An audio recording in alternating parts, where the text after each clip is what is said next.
direkam ya. Kisah asal mula.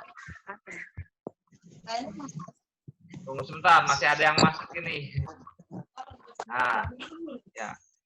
Bismillahirrahmanirrahim. Baik, tenang semuanya, tidak ada yang bersuara. Kalau ada yang bersuara, nanti Mr. Andri atau Pak Andri keluarkan dari ruang Zoom ya. Kalian bisa mute sendiri ya. Ini masih ada yang keluar masuk ini. Tunggu sebentar. Nah, oke. Kita mulai. Jadi sejarah tentang ibadah kurban ini luar biasa. Dari Nabi kita, Nabi Ibrahim alaihissalam. Nabi Ibrahim ini disebut juga Anbiya. Aduh. Tunggu, ada lagi yang masuk nih. Ayahnya para nabi. Nabiul Anbiya namanya. Nah, disebut bapaknya para nabi. Kenapa Nabi Ibrahim disebut bapaknya para nabi? Ternyata dari keturunan-keturunan beliaulah, dari keturunan Nabi Ibrahim, itu lahir nabi-nabi yang lain. Ada Nabi Ismail, Nabi Ishak, dan Nabi Muhammad SAW adalah keturunan dari Nabi Ibrahim. Nah, maka disebut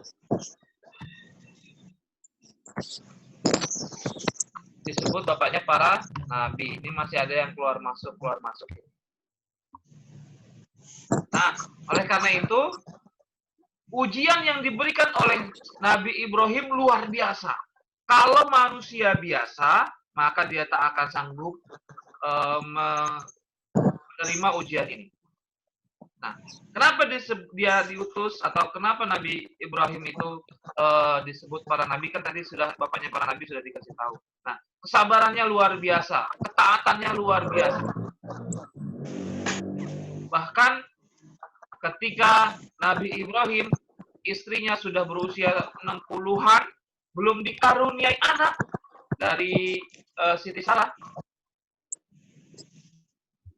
Tunggu sebentar, ada lagi yang masuk. Belum dikaruniai anak, maka berpergianlah tuh Nabi Ibrahim menuju Mesir.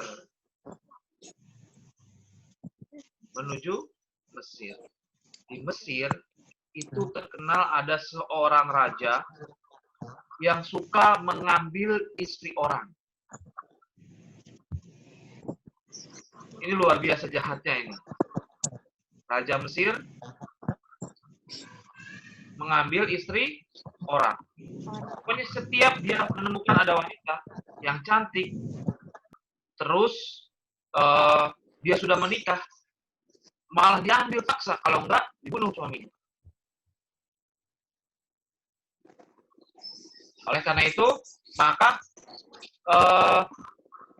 Nabi Ibrahim mengatakan kepada istrinya, nanti kalau di sana kamu bilangnya jangan istri saya ya, tapi bilangnya saudari saya. Nabi Ibrahim nggak bohong, karena memang saudari seiman, berarti saudari seiman, walaupun dia istri, tapi tetap saja ketika sampai Mesir itu diambil. Cantik sekali istrimu. Sini, aku ambil. Nah, Nabi Ibrahim bilang gini, dia bukan istriku, dia adikku, dia saudariku. Aku tidak peduli, karena saking cantiknya, saking cantiknya Siti Sarah, tetap aja diambil juga sama Raja Mesir yang jahanam itu. Nah, ketika diambil, dimasukkan ke dalam istananya, ketika Raja Mesir itu ingin mendekati Sarah, Sarah berdoa kepada Allah agar dilindungi. Maka seketika itu Raja Mesir itu langsung stroke tangannya, nggak bisa bergerak, langsung stroke karena doa. Maka Raja Mesir itu pun ngomong, apa yang kau lakukan kepadaku? Kenapa aku tidak bisa bergerak? Kenapa tanganku seperti ini? Nah, aku ngasih tahu, aku berdoa kepada Tuhanku Allah untuk melindungi diriku dari kejahatan kamu. Kalau begitu minta lagi, doa lagi kepada Tuhanmu, lepaskan penyakitku, aku akan bebaskan kamu. Nah, doalah Siti Sarah itu. Dia benar sembuh langsung. Tapi itu namanya Raja Jahanam tetap mendekati lagi tuh, mendekati Sarah, mendekati istrinya Ibrahim itu. Ketika maju, doa lagi lah. Ketika doa itu langsung stroke lagi itu Raja Mesir itu. Gak bisa bergerak. Minta lagi, benar lagi sembuh lagi. Tetap 3 kalinya tetap begitu. Didoain lagi sama istrinya Ibrahim, langsung stroke lagi. Gak bisa bergerak seluruh badannya. Karena itulah maka akhirnya Raja Mesir ini ketakutan. Dilepasin benar-benar. Udah dilepasin karena takut ini. Karena takut Sarah itu akan doa lagi terus dia jadi sakit selamanya, maka suaminya dikasih hadiah. Dikasih hadiah wanita paling cantik di Mesir itu. Nah, maka dinikahilah dia. Siapa? Hajar. Hajar inilah nanti dari ibunya Ibrahim. Nah, oleh karena itu nanti lahirlah Ismail maksudnya. Nah dari situ maka ada lagi yang masuk Aska. Tunggu sebentar. Bentar ya.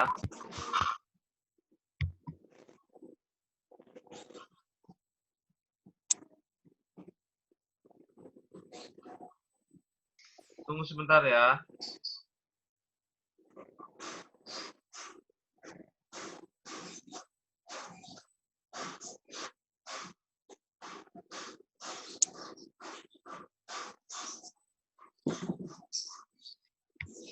Videonya hilang ya? Oke. Nah, dari situlah maka dibawa pulanglah Hajar menjadi istrinya yang kedua. Nah, dari Hajar lah baru lahir anak pertama Nabi Ibrahim. Awalnya tinggalnya bareng dengan Sarah. Tapi lama-lama ketika Hajar melahirkan, nggak lama kemudian Sarah Allah berikan rezeki berupa anak juga, melahirkan juga. Karena sudah punya anak, tapi kurang nyaman karena tinggal bersama, akhirnya Sarah meminta untuk Ibrahim membawa pergi Hajar. Artinya rumahnya beda gitu. Maka dibawa pergi. Tapi setelah datang petunjuk dari Allah, setelah meminta lama untuk tidak tinggal bersama dengan Hajar, Ibrahim tidak melaksanakan atau tidak memindahkan Hajar. Tapi setelah turun perintah Allah, Ibrahim selalu mengikuti perintah Allah. Apapun yang dia lakukan menunggu perintah Allah. Maka dibawalah. Tapi anehnya Ibrahim membawanya bukan ke suatu daerah atau tempat atau rumah yang sudah ada penduduknya. Tapi Hajar dibawa ke sebuah tempat gurun pasir jauh dari Palestina.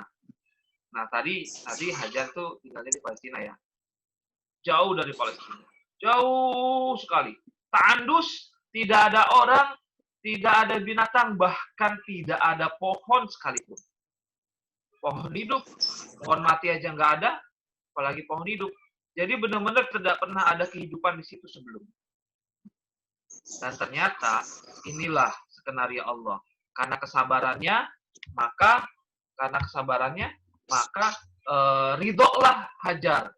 Ditinggal, ditaruh di situ di padang pasir yang begitu panas terik luar biasa. Luar biasa. Nah, pada saat itulah maka di situ kejadian, tahu kan yang Hajar Ismail menangis, bayinya baru kurang dari 2 tahun, menangis karena persediaan minumnya, makannya habis, bolak-balik, Sofa Marwah, dari bukit Sofa ke bukit Marwah, bolak-balik. Akhirnya keluarlah air yang namanya air Zam-Zam. Air Zam-Zam itu begitu deras mengalirnya seperti sungai. Maka si Hajar itu mengumpulkan sambil zumi, nama disebutnya air Zam-Zam. Jangan keluar lagi. Kalau seandainya itu air Zam-Zam keluarnya sebesar itu di awal-awal, itu bisa banjir itu daerah situ karena saking derasnya. Maka dikumpulkan airnya. Nah, itu jadi sumur. Dan itulah asal mula kota Mekah. Yang awalnya tidak apa. Jadi penduduk pertama di kota Mekah itu adalah Hajar bersama anaknya Ismail. Lalu dari situ datang orang-orang musafir lewat daerah situ, kok ada wanita sama bayi sendirian mau numpang, ada air, dia sekeliling jauh nggak ada air, akhirnya menumpang di situ, mereka membangun rumah seadanya, lama-lama mereka banyak yang datang dan disitulah jadi kota Mekah. Dan di kota Mekah itu Hajar menjadi orang yang sangat dihormati oleh para pendatang di sana karena dianggap Hajar adalah yang menciptakan atau yang menemukan kota Mekah. Karena dulu itu bukan kota, itu padang pasir tandus, nggak ada apa-apa. Nah, disitulah kehidupan Ismail pun bersama ibunya Hajar pun menjadi lebih baik. Semakin dewasa, terus menikah. Di situ ibunya sudah meninggal, tapi keadaannya walaupun bertemu dengan ayahnya Ibrahim beberapa kali datang ke sana melihat, Masya Allah, Alhamdulillah, Allah melindungi istri dan anakku, disediakan air minum Zam-Zam di sana, lalu ada orang-orang yang datang dan menjaga mereka. Bahkan Nabi Ibrahim seringkali mengutus utusannya dari kota Palestina melihat keadaan Ismail di sana, dan Ismail Alhamdulillah bersama istrinya dalam keadaan yang luar biasa. Walaupun jauh dari ayah, tapi akhlaknya Ismail terhadap ayahnya Ibrahim luar biasa. Nggak marah, nggak dendam. Tapi akhlaknya luar biasa. Bahkan sangat nurut sekali. Ini luar biasanya. Karena akhlaknya seperti itu terhadap ayahnya. Nah, ini suatu hari. Mimpi yang dialami oleh Ibrahim. Mimpinya seorang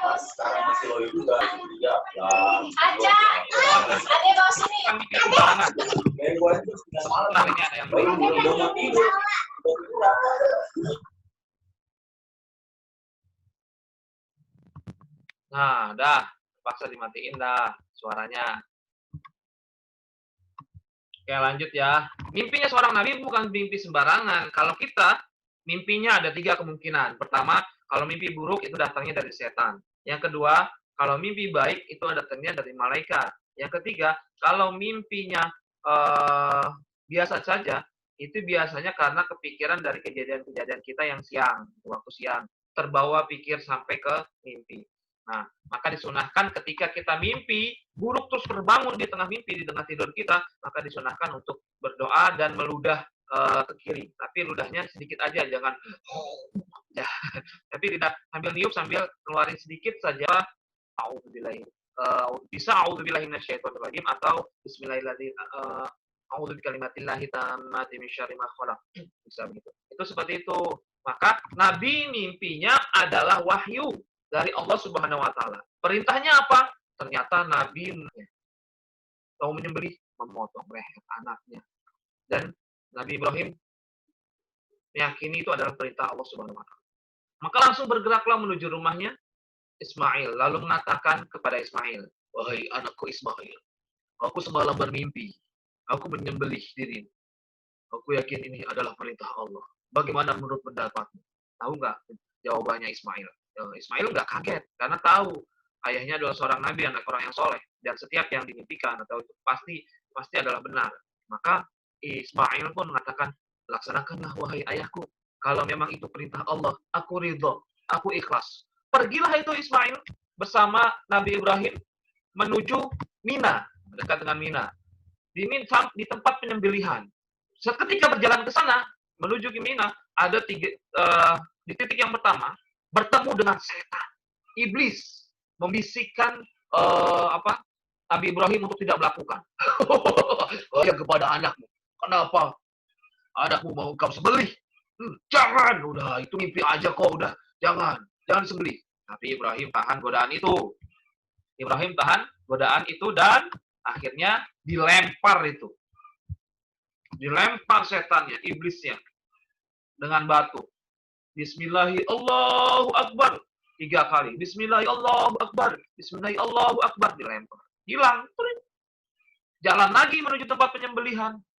Di titik yang kedua, muncul lagi itu setan. Hei, apa yang kau lakukan? Anak kesayanganmu mau disembelih.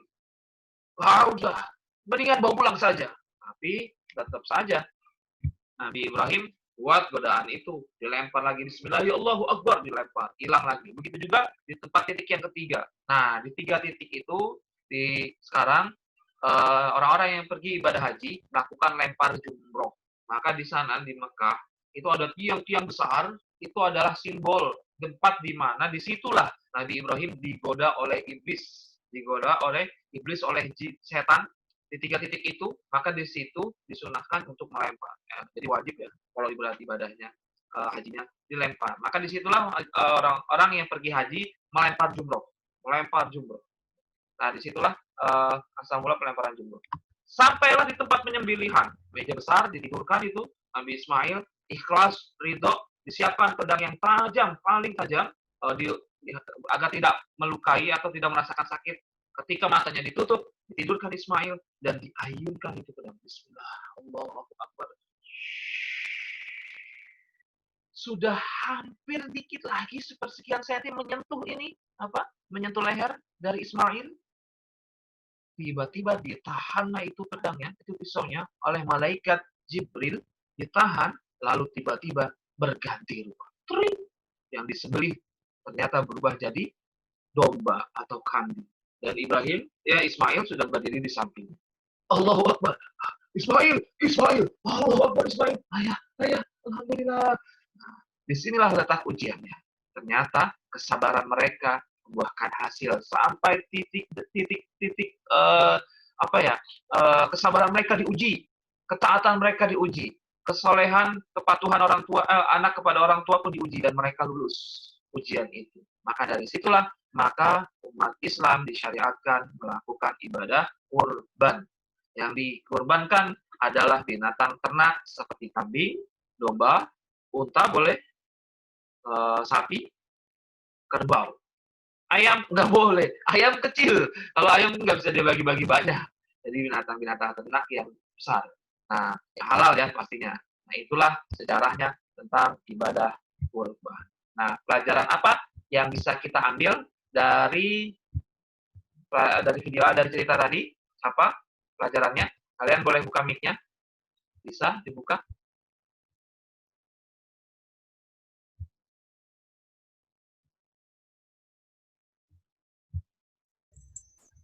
Nah, pelajaran apa yang bisa kita ambil dari kisah Nabi Ibrahim dan Nabi Ismail tadi?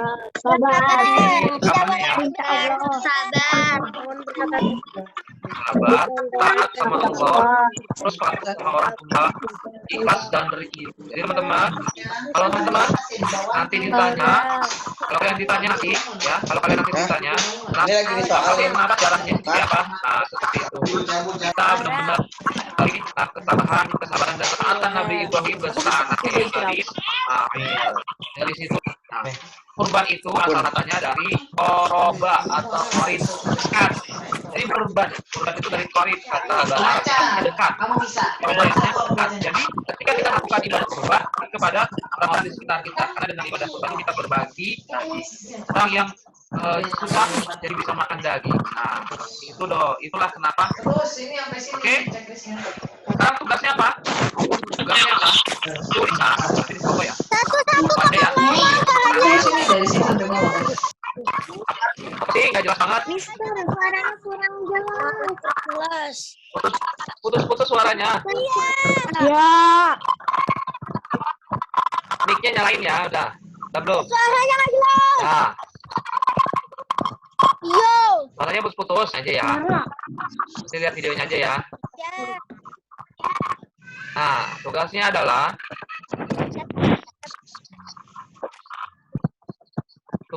dengarkan baik-baik tas atau di tulis kalian, nanti di foto aja, kirimin ke nomor WA nanti ya.